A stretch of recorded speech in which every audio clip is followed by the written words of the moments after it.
album itself it was written as a somewhat cohesive collection of songs in 2008, dealing with it was my first serious job, I would say. Yeah. I was a medical equipment technician for an outfit that provided for individuals utilizing hospice services. Perspective on a lot of things.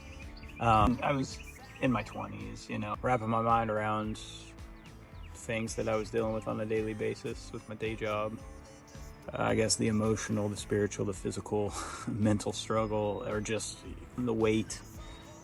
I wrote like a lot of songs in this period, and I called it the sonic therapy sessions because it was like the way that I was writing them.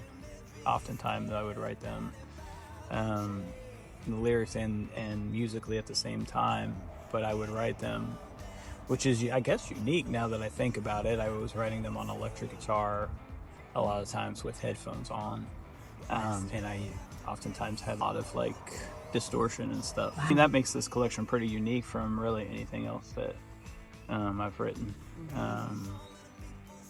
because generally it's acoustic guitar and lyrics or poetry, and it happens somewhat organically like that. But this was electric guitar and just maybe just like the noise of everything. But there was one individual in particular that sort of like, I think, triggered this avalanche of songs.